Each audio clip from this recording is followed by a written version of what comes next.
specifically things that are rechargeable with a lithium battery, they don't go in your regular trash bin. They don't go in your regular recycling bin. Yeah. They have to go to an electronics recycler. For anybody watching this, like, what would you say to them has the biggest impact in your business? Like, what are things consumers should be doing? Let's say I mess up and I put the wrong thing in the wrong bin. Or batteries. I've heard a lot of horror stories about batteries and, like, you know, fires causing millions of dollars in damage. And, like, what are things that you wish every consumer would know about? And if they just made those changes, it would sure make an impact. So I'll start with the easy one before I jump into this one. Plastic bags, flexible plastics. Probably one of the single biggest issues that we see day to day at our recycling centers. All they do is wrap and tangle around the sorting equipment. Think about a vacuum cleaner, right? You know, if you're vacuuming your house, I've got a little bit longer hair, as do you, and you know, my wife does, right? Over time, the rollers of a vacuum, if you don't clean them out, they get tangled with hair and that vacuum cleaner becomes inefficient. Well, that same principle applies. We're utilizing disc screens that are rotating, and when you throw in a grocery bag or that bubble wrap from your Amazon packaging or the satchel, they wrap and tangle, right? So when we can try to cut things out of our daily lives, that is so much more impactful. Flexible plastics don't belong in your recycling bin. You shouldn't be bagging your recyclables. So cut that out. That's an easy one. I always do that. I have the trash bag that all of the recycle goes in, but then I empty the trash in and I take that bag and I end up putting the bag in the trash. Yeah. And that's where it belongs. But you know, like when you go to the grocery store, get in the habit of bringing your own bags. I know that it is sometimes a tedious job. You go into the store and you forget them. I made a shift in our lives many years ago because we weren't perfect, right? And I still am not perfect. Every once in a while I'll get a grocery bag, but we made it a habit that it's like if we forgot our grocery bags, you got to carry it all out. After you do it 4 or 5 times, you're like, I'm going to remember the bags next time. You know, I harp on 2 things to this point. You're hitting the bullseye for me. One is I talk about plastic water bottles in this all the time. And the other one is the grocery bag. So if you look at 25% of the waste in our oceans, it's those 2 things. It's plastic water bottles and it's plastic bags. So for me, like you said, the change in habit didn't happen right away. We now treat our plastic water bottles like getting dressed. And it's probably taken years. I have little kids. So when we leave the house, it's like, oh, you're getting your shoes on. Well, where's your water bottle? And we've gotten so hardcore about it now. Like, we'll go out and eat Thai food. My kids are like, well, sometimes they'll give you water, but it depends on where we're going. They're like, Dad, I need water. I'm like, well, sorry, you didn't bring your water bottle. And so I'm not going to go get you, a water bottle. And then the plastic bags, the change in behavior I had to do because I realized we have a bunch of those, the reusable bags, but they were always in my trunk. So I'd always go in there and I did exactly what you say. Standing there and like, do you want a bag? I'm like, nope, I'm just going to carry this. The change though is I started putting it in the pocket of my driver's side door. So when I got out, I always know it's there and I just grab it now. So that was one little change in behavior that seemed to help. Yeah. And behavioral changes are, what really drive our recycling habits. And, once it becomes routine, these things, they don't become difficult to do. And it's the bag thing, right? It's just remembering to put it in a more convenient spot so you grab it next time you go in the store. But yeah, I mean, that makes a significant impact. I think I read a statistic a handful of years ago that it said one reusable bag will save about 22,000 single-use plastic bags in its lifetime.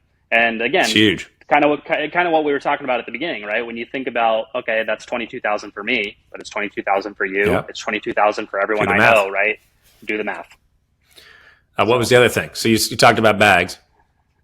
Batteries, electronics. Again, consumer behavior, right? I feel like every couple months there's a brand new one of these out on the market.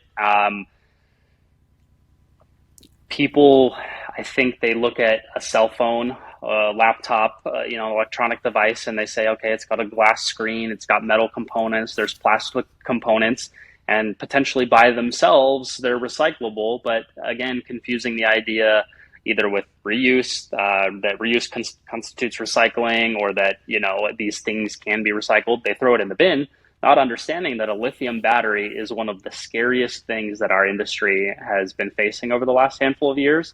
And it's only becoming more prevalent, when one of these gets cracked or punctured or bent, they potentially explode. And if you think about what's at a recycling facility, paper and cardboard and plastic, which is petroleum based, these fires can become exponential, and they pose serious risks to the employees that work there, neighboring communities. But we have been implementing more and more fire suppression systems. Fire Rover is one in particular, where we actually have infrared imaging of the pile of recyclables before it's processed. We can see a hot spot and potentially extinguish it before it becomes problematic. But some of the older facilities that don't have them or have them yet, it's still a risk every day. But that risk isn't just limited to the recycling center. It can also be at your curb, right? The truck that's picking up these materials, they've got compactors in the back, and if they're compacting that material, I've seen it a handful of times in my lifetime where a truck has to dump the material out on the roadway. Otherwise, the whole truck burns down because there's potentially a lithium battery or some other flammable material in there.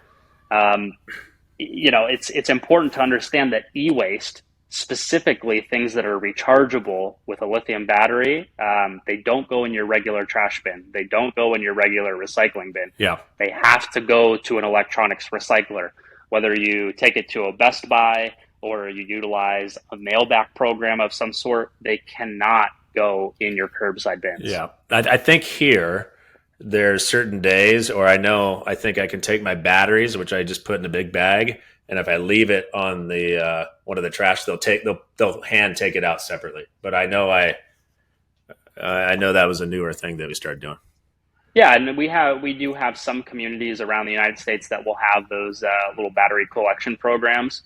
But the alkaline batteries themselves are less problematic than something like a lithium battery. The lithium battery, just think simply for a consumer or anybody watching, right? Anything that's rechargeable, consider that it's got that hazard, right? It's got that fire potential, and you got to take it to a designated electronics recycler. A lot of the cell phone carriers as well, you can donate your old electronics back to them.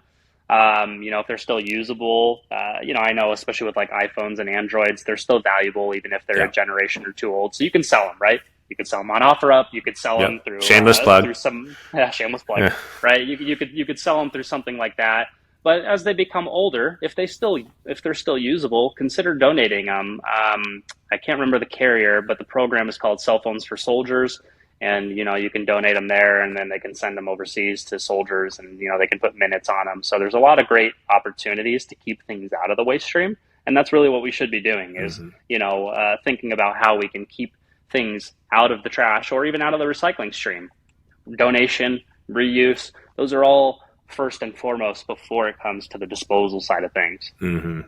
So plastic bags, lithium batteries, are those the biggest ones? Those are the biggest ones. And then I would say that, again, kind of tagging on to, it's centered around recycling, right? Because that's where consumers, they want to do the most that they can, and not understanding some of the implications of doing it wrong.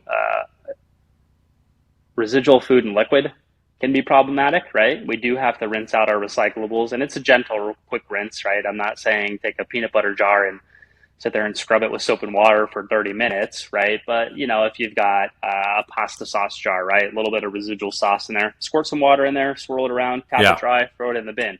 And the reason that we ask you to do that is something we touched on earlier. And the reason we don't explore that mixed waste process is that you lose paper and cardboard along the way. If it gets soiled with food and liquid, we got to throw it away. Right? So you're saying I've always debated, this is helpful because, I kind of do what you do. I give it a quick rinse, but it's not totally scrubbed out. And so I think that's always the thing people worry about. Am I wasting more water than, is it more harmful because I'm standing there scrubbing this thing? I just do a quick rinse. I'm not super thorough, but it sounds like that's okay. Yeah, a quick rinse is fine. And again, we talk about, making small habit changes. Set a couple of the bottles and jars on the sink, and next time you're getting ready to do some dishes when you already have the water running, throw that through the rotation, and then you're good to go.